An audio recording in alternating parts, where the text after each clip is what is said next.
Bienvenidos a Tres Respuestas, un espacio de opinión, de discusión y de propuestas. Nuestro invitado de hoy es Andrés Oppenheimer, argentino, ganador del premio Pulitzer, autor de muchos libros que han sido bestsellers, uno de los periodistas más destacados y admirados de América Latina y el Caribe, o tal vez del mundo, y una persona que se ha preocupado por escudriñar temas que tienen que ver con el devenir de la humanidad, que tienen que ver con la innovación, la educación, y recientemente ha publicado este maravilloso libro, Cómo salir del pozo, que habla sobre las estrategias de gobiernos, empresas y personas para alcanzar la anhelada felicidad. Andrés, es un placer tenerte en Tres Respuestas. Muchas gracias por estar con nosotros. Gracias por invitarme, presidente. Bueno, yo una vez más estoy fascinado con tus publicaciones. Este es un libro muy interesante y yo quiero que tengamos esta conversación sobre ese tema que le has dedicado prácticamente la última década, sobre la felicidad. ¿Por qué escogiste la felicidad como el tema central de este libro, Andrés? Buenísima pregunta, porque me di cuenta que me faltaba descubrir algo, especialmente cuando se produjeron los estallidos sociales en Chile, después en Perú, después en Colombia, hace como 6, 7 años. Me di cuenta que había un fenómeno que yo no entendía, porque yo, como usted, como casi todos los politicólogos y economistas y periodistas que tratamos de entender un poco qué es lo que hace mover para adelante a los países, siempre hablábamos de Chile como el modelo económico para América Latina. Y lo es, y lo ha sido, ¿no? Durante 30 años y reducido la pobreza más que ningún otro país de América Latina. Pero de repente en 2008 salen todos los chilenos a la calle a protestar y yo dije, caramba, ¿cómo puede ser? Llamé a mis amigos en Chile y hasta la gente de la clase media alta, la clase acomodada, todos estaban como que furiosos con el sistema. Y ahí como que empecé a pensar, ¿será que hay algo que falta en todo lo que estamos hablando sobre la macroeconomía, sobre el crecimiento económico? Y después cuando pasó algo muy parecido en Perú, el otro país más estable y que más venía creciendo en América Latina, y después cuando pasó algo parecido en Colombia, que aunque no crecía tanto, era el país más estable, digamos, de la región, me dije, acá hay algo. O sea, obviamente el crecimiento económico es fundamental, pero no es suficiente. Si fuera suficiente, no tendríamos estos estallidos sociales. Y así fue como me propuse recorrer el mundo, ir a los países catalogados como los más felices y averiguar qué están haciendo esos países para que la gente sea más feliz, no solo más próspera. Pues yo creo que si uno empieza por ahí, porque creo que esa respuesta es fascinante. Me llamó mucho la atención que en la introducción del libro hace referencia a un amigo en común nuestro, que es John Clifton, el CEO de Gallup, y hablabas de una encuesta que Gallup hace periódicamente en más de 150 países, y donde básicamente hay una conclusión, y es que la gente se está sintiendo cada vez más infeliz. Y En de todo el ahí, mundo. digámoslo, en todo el mundo, y ahí empieza esa concepción. ¿Crees que hay algo a lo que se deba esa situación que de pronto identificaste en el libro que no la habías visto antes? Yo creo que hay varios factores. No es la economía, porque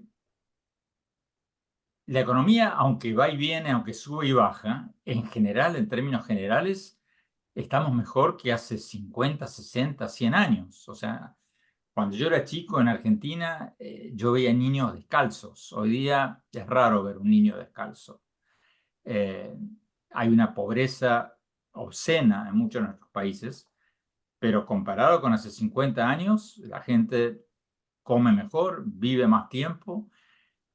O sea, no es el factor de la economía o la macroeconomía o los ingresos el que está haciendo aumentar la infelicidad en el mundo. Yo creo que hay otros factores. Las redes sociales están produciendo más ansiedad, más presión, más enfermedades mentales, más soledad, eh, y varios otros. Eh, yo creo que sería peligroso, presidente, desestimar el crecimiento económico. Y ahí tenemos que tener mucho cuidado, porque tampoco hay muchos, hay muchos demagogos populistas en América Latina que dicen, bueno, lo importante, o sea, el de México, por ejemplo, o López Obrador, prometió cuando estaba en campaña electoral hacer crecer a México a tasas del 4%. No lo logró, pero ni de lejos. Ha sido menos del 2% la media en su mandato. Entonces ahora dice, bueno, lo importante no es el crecimiento económico, lo importante es la felicidad, los mexicanos somos felices. No, eso es una excusa, eso no se vale. Entonces, tenemos que seguir teniendo como prioridad el crecimiento económico, porque si un país es pobre, no va a ser feliz. No es casualidad que en esa misma tabla que usted recién mencionaba de Gallup, esa encuesta mundial de la felicidad, en que le preguntan a la gente en 140 países cuán feliz eres en una escala del 1 al 10. Los países que salen más felices son los más ricos, o sea, Finlandia, Dinamarca, Islandia, Suiza, o sea, ahí no hay ningún país que se muere de hambre. Entonces, el crecimiento económico sigue siendo indispensable, pero tenemos que agregarle otras cosas. Tenemos que agregarle una tercera, una cuarta pata a la silla, y de eso es lo que hablo en el libro. Tenemos que hacer muchas cosas en nuestras escuelas. Ahí cuento, por ejemplo, de las clases de la felicidad que fui a ver en India, que me parecieron espectaculares. En nuestras empresas, prácticas para hacer que los trabajadores los empleados sean más felices. En nuestros países, hacer encuestas de la felicidad para focalizar políticas públicas sobre bolsones de infelicidad. O sea, hay muchísimas cosas que se pueden hacer que no requieren un dineral, que no requieren ser un país rico para hacer, que podemos hacer en nuestros países, pero que no lo estamos haciendo. Ahí hay un tema, por ejemplo, que me llama la atención, Andrés, y de pronto lo voy a conectar dos preguntas en una. Tanto en la introducción como en el libro hay un capítulo fascinante sobre Bután. Y entonces cuentas de tu experiencia, de la visita a Bután, empiezas a narrar, por ejemplo, que en Bután no han permitido que lleguen muchas de las grandes multinacionales de alimentos, sino que han tratado de mantener esos pequeños negocios, yo no diría aislados, pero con una identidad propia, nacional. Hablas de la forma en la que Bután mide la felicidad con esa encuesta de 135 preguntas. Hablas de la injerencia de Bután en el año 2011 para tener en el seno de las Naciones Unidas el año de la felicidad. Eso me llamó muchísimo la atención. Pero por otro lado, también veo que dentro de los mandamientos que tiene Andrés Oppenheimer en el libro para alcanzar esa felicidad desde el punto de vista de los países, haces un énfasis grande también en la democracia. Por qué no tratamos de unir esas dos cosas de la siguiente manera? Cuéntanos de la experiencia de Bután para ti. ¿A ti qué te dejó Bueno, Bután como experiencia? Y dos, se alcanza más felicidad en democracia. empecemos por la segunda, que es la más fácil.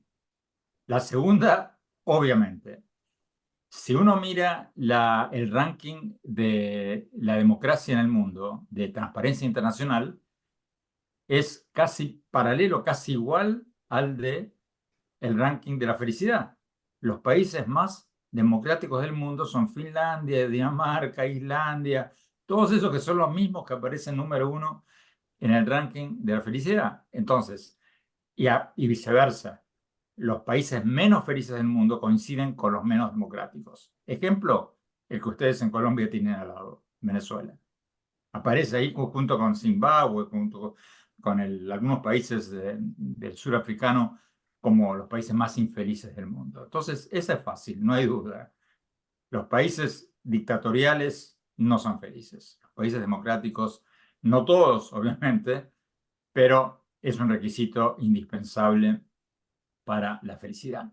La segunda, a nivel personal, fue una experiencia espectacular, porque es un país maravilloso, es un país en la punta del Himalaya, entre China e India, que es el único país del mundo que mide el Producto Bruto de la Felicidad y que ha sido un país muy cerrado, es un reino budista, no han querido turistas nunca, no han querido que se contamine con mochileros que tiran bolsitas de plástico, como Nepal, que está al lado.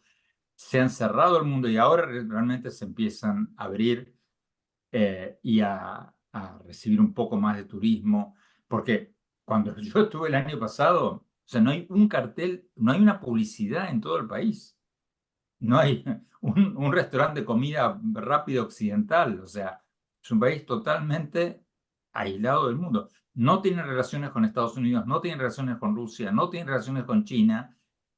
Toda la comunidad internacional diplomática en Bután entraba, como lo cuenta el libro, en una mesita de café. India y Kuwait y un tercer país, no me acuerdo cuál era. Fascinante. Y unos unos paisajes, pero increíbles. Fuimos a los monasterios budistas y espectacular. Ahora, dicho todo esto, yo no lo pondría como ejemplo para América Latina porque ellos tienen su propia eh, escala de la felicidad eh, que hace el mismo reinado, y eso sería muy peligroso para nuestros países, porque nuestros populistas en América Latina harían su propio ranking de la felicidad a su propia medida, donde naturalmente nuestros países saldrían como los más felices del mundo y tendríamos una felicidad por decreto que no sirve para nada. El hecho es que Bután en la tabla, en el ranking de la felicidad que hablábamos antes, hecho por Gallup, donde le preguntan a la gente en cada país cuán satisfecha está en una escala de 1 al 10, sale muy abajo, en el puesto 90 y pico. Ahora, a nivel personal fue fascinante porque me reafirmó una cosa que cuento en el libro, a nivel personal. Nosotros en Occidente, en Estados Unidos, en Colombia, solemos de alguna manera pensamos en la riqueza material, ¿no? Me compré un auto nuevo, me compré. Y las pasamos tan bien, fuimos un grupo, fuimos 3 parejas de amigos, y fue tan maravillosa la experiencia, las pasamos tan bien, nos reímos tanto, vimos tanto, o sea, fue tan interesante, que cuando volvimos y fui a Europa a entrevistar a gente, a Dinamarca, a otros países nórdicos, un gurú de la felicidad finlandés me dijo algo que me puso todo en perspectiva. Me dijo algo que nunca me voy a olvidar. Me dijo, mira, Andrés, la riqueza que dan las cosas es mucho menos duradera que la riqueza que dan las experiencias. La Correcto. riqueza que dan, la felicidad que te dan las experiencias dura toda la vida. Ese viaje que tú acabas de hacer, Agustín, no te lo vas a olvidar nunca. El auto nuevo que te compras, y me decía él esta frase que nunca voy a olvidar, me decía, la felicidad que traen las cosas dura tanto como el olor de auto nuevo. O sea, Wow. poquísimo. Esa es una tremenda frase. Y Andrés, como aquí el tiempo es corto, pero yo quiero extraer mucho de esta experiencia del libro. En el libro hablas de América Latina y le pones ahí un calificativo, ¿no? Es una región pesimista.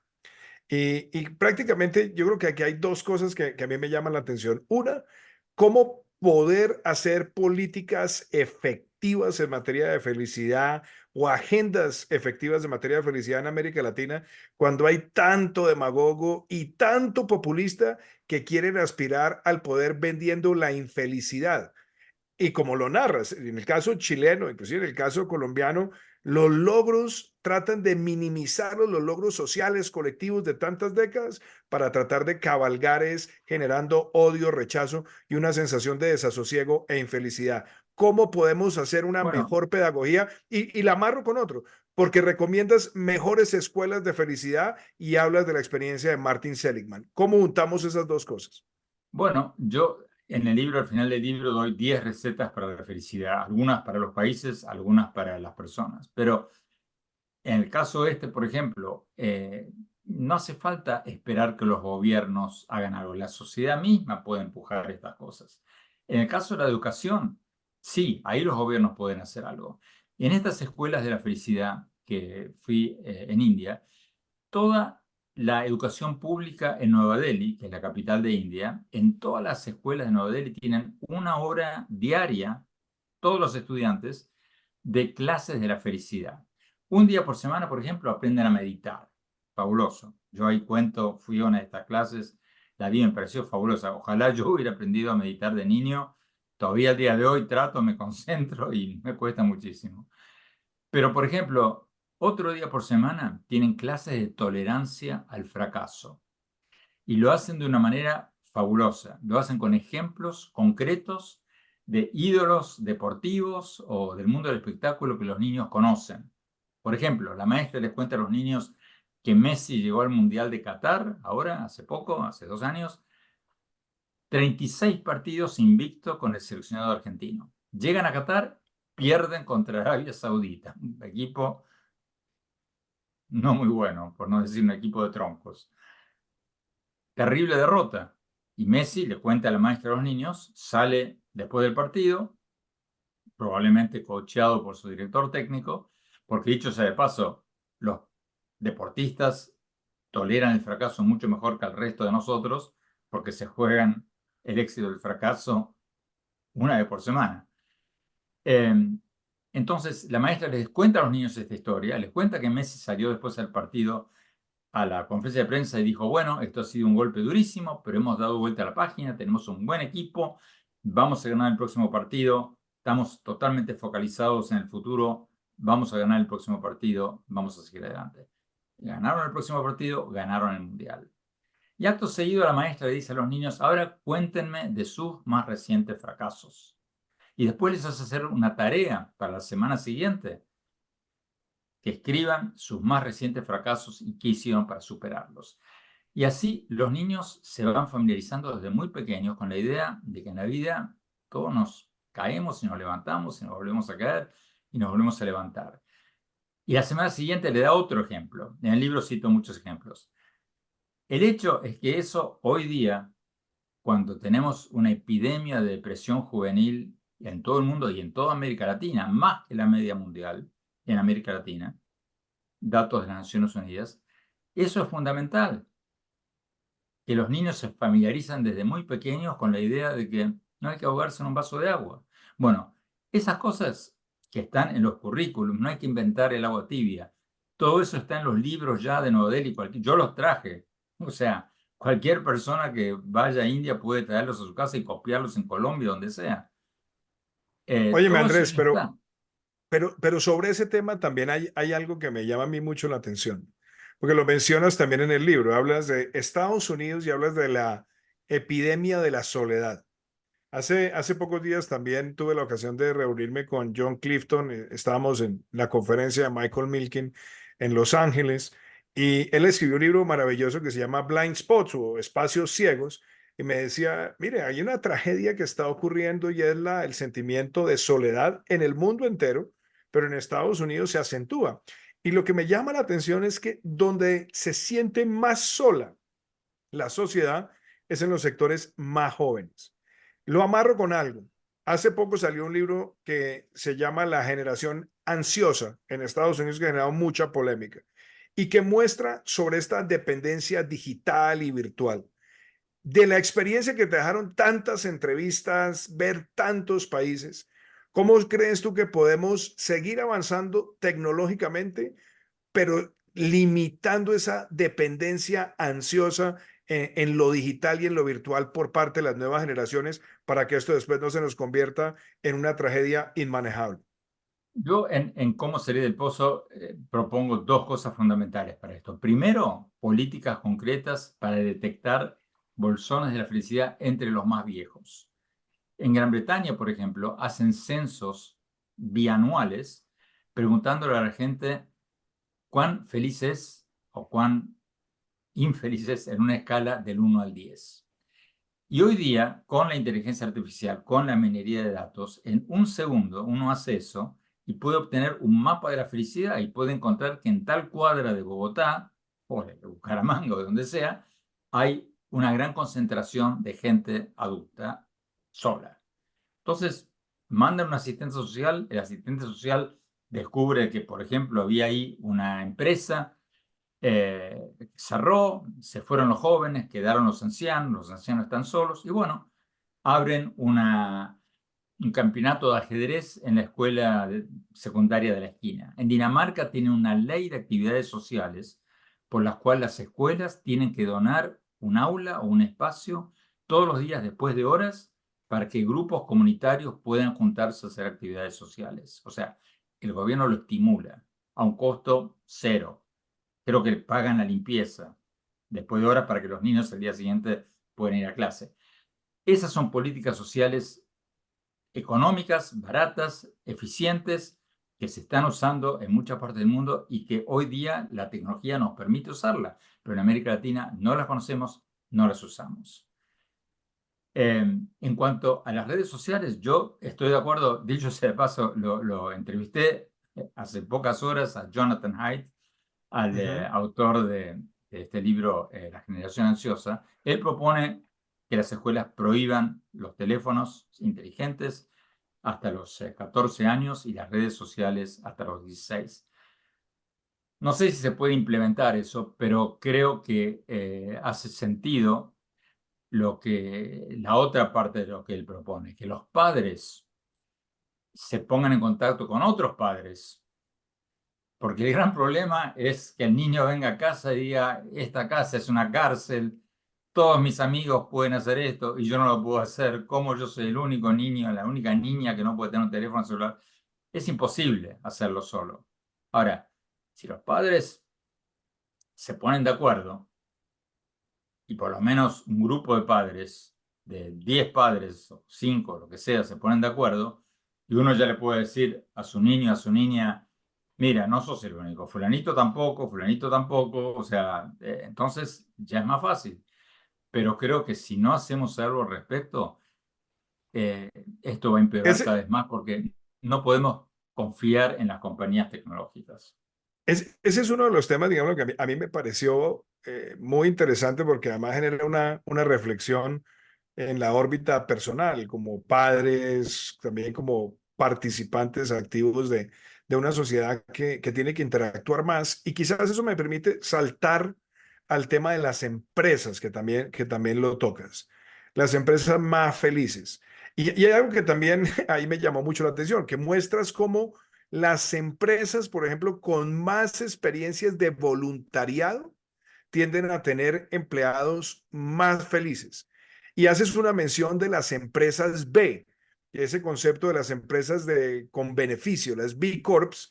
En el caso de Colombia, aquí las denominamos empresas B, que tuve el honor de ser autor de esa ley en su momento, empresas de beneficio e interés colectivo, y el hecho de sentir un propósito en la actividad, creo que también cambia la actitud de los empleados. Pero ¿cómo definirías tú esas empresas felices y de todas las que viste? Yo sé que hay menciones explícitas en el libro, pero ¿cuál es la que a ti más te llama la atención citar como ejemplo para que pueda ser adoptado por otras empresas? Bueno, los ejemplos son relativos porque una empresa puede ser muy proactiva, muy feliz hoy y se puede derrumbar mañana. Es lo que está pasando ahora con Google. Google empezó hace unos años siendo la empresa más feliz que mejor trataba a sus empleados y ahora en los últimos años ha dado un vuelco para el otro lado. Y ni hablar de Elon Musk y Twitter, ¿no? Que es el ejemplo contrario de lo que tendría que ser una empresa feliz, o sea, es el regreso del empresario despiadado. Pero yo creo que esa es la excepción a la regla, porque cada vez más empresas se están dando cuenta que cuanto más felices son sus empleados, más productivos son. Y es lógico, no hay que hacer ningún estudio al respecto, porque si un empleado llega arrastrándose a trabajar deprimido, nunca va a ser tan creativo, tan innovador, tan pujante, ¿no? Como un empleado que llega lleno de energía, lleno de bríos cada día al trabajo. Eso está probado. Tengo en el libro, en Cómo salir del pozo, cito un estudio de BT, de British Telecom, por Lo ejemplo, vi. una empresa enorme, que dice que los empleados hicieron un estudio con un call center de miles de empleados, a ver quiénes vendían más. Y ahí después hicieron paralelamente un estudio preguntándoles a los empleados cuán felices son en una escala de 1 al 10. Y bueno, resultó que los empleados felices son un 13% más productivos, o sea, vendían un 13% más por teléfono que los deprimidos. Obvio, si uno está deprimido no va a tener el empuje, la alegría, la energía de vender algo tan bien como si uno está optimista. Y ese es un punto clave que hago a lo largo de todo el libro. Y perdóname que te interrumpa ahí, Andrés, pero es que yo veo que hiciste una mención también muy interesante donde hablas de desarrollo y felicidad. Amartya Sen en su momento decía libertad como desarrollo, pero obviamente creo que el libro a quienes nos gusta conocer de esta literatura debería casi que empezar a hablar de una secuencia. Y es, no se es feliz sin libertades, pero es indispensable la felicidad para alcanzar mejores niveles de desarrollo. ¿Estás de acuerdo con esa Sí, secuencia? yo matizaría un poco diciendo que la clave es el optimismo, porque una de las cosas que noté es que la gente optimista no solo que vive mucho más tiempo que la pesimista, sino que, como decíamos recién, es mucho más pujante, más creativa, más innovadora y más feliz. Hay un estudio de la Academia Nacional de Ciencias que cito, que dice que la gente optimista vive 6 años más que la pesimista. Y hay otro estudio de la Universidad de Stanford que fue muy interesante. No sé si tenemos tiempo para contar el ejemplo de las monjas. Sí, Eh, cuéntalo, cuéntalo. Ese ejemplo es fascinante porque las monjas de la Orden de Notre Dame en Estados Unidos, desde hace 100 años, cuando se presentan al convento, cuando tienen 16, 17 años, tienen que presentar una carta de admisión contando por qué quieren entrar al convento. Entonces, este estudio miró las cartas de admisión de las monjitas de hace 100 años y separó las cartas de admisión optimistas de las pesimistas. O sea, algunas novicias decían, yo quiero entrar al convento porque el mundo externo es horrible, es espantoso, me quiero refugiar con Dios aquí en el convento. Y las otras, las optimistas, decían, yo quiero entrar al convento porque quiero ser la Madre Teresa, quiero ayudar al mundo, es una oportunidad de oro. Bueno, 100 años después separaron estas dos tipos de cartas de admisión y averiguaron cuánto vivió cada monja. Y las monjas optimistas habían vivido 10 años más que las pesimistas. De Qué manera que maravilla, ¿eh? traslado eso al orden empresario, al orden nacional en el libro y doy ejemplos de cómo en la vida empresaria, por ejemplo, el optimismo es clave para la productividad y cito la historia maravillosa, probablemente sea inventada por alguien, pero es una historia que se enseña en todas las escuelas de negocios, de los dos empresarios, de los dos ejecutivos de fábricas de zapatos de Inglaterra que van a África en el año 1900 a explorar oportunidades de negocios, ¿no? Llega el primer ejecutivo, mira y manda un telegrama a su jefe diciendo, malas noticias, acá todo el mundo está descalzo. Me regreso a Londres la semana que viene. El pesimista. Y el optimista va, ve exactamente lo mismo y le manda un telegrama a su jefe diciendo, buenísimas noticias, acá todo el mundo está descalzo. Tenemos una oportunidad de negocio de oro. Bueno, obviamente al segundo le fue mucho mejor que al primero. Óyeme, Andrés, y con esos ejemplos, porque ya estamos llegando al final, yo quiero cerrar con una pregunta. Primero, un abrazo también para Sandra, que veo que está en la dedicatoria que dice, me acompañó hasta el Himalaya. Pero yo quiero Hasta la preguntarte, punta del Himalaya. ¿qué tan feliz era Andrés Oppenheimer antes de escribir Cómo salir del pozo y qué tan feliz es hoy después de haber escrito este maravilloso libro sobre la felicidad? Wow, eso es difícil. Yo creo que la felicidad es producto de un conjunto de cosas, algunas de las cuales podemos manejar y otras no, como la salud, como eh, el trabajo, acontecimientos externos. Hay cosas que podemos manejar y cosas que no podemos manejar. Yo no sé si soy más feliz, pero creo que soy más consciente de las cosas buenas que me pasan, que es un ingrediente importante de la felicidad. Yo creo que todas estas cosas que aprendí hablando con gente mucho más inteligente que yo, o que sabe mucho más que esto que yo, en todo el mundo, me permitió racionalizar cosas como la que hablábamos recién, ¿no? De que la riqueza de las cosas es mucho más duradera, perdón, la riqueza de las experiencias es mucho más duradera que la riqueza de las cosas, que la riqueza de las cosas duran tanto como el olor de un auto nuevo. Yo creo que la importancia de la democracia con la, o sea, el vínculo entre la democracia y la felicidad, el vínculo entre la falta de corrupción y la felicidad, eso es algo que no hemos hablado. De la misma manera, los mismos rankings de corrupción, los mismos rankings de, de violencia, o sea, todos los rankings prácticamente son iguales. Los países que están arriba son casi siempre los mismos, los que están abajo son casi siempre los mismos.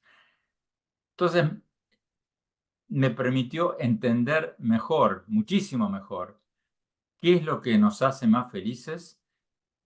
Y al tenerlo más presente, yo creo que sí, que me permiten recordarme constantemente a mí mismo, aunque sea cuando hay malas noticias, Andrés, sé optimista, porque el optimismo te da energía, te da pujanza, te da creatividad, te da innovación, te hace crecer. Entonces, Maravillosa respuesta y qué buena forma de cerrar este capítulo de hoy. Andrés, muchísimas gracias a quienes nos han acompañado. Los invitamos a que lean Cómo salir del pozo.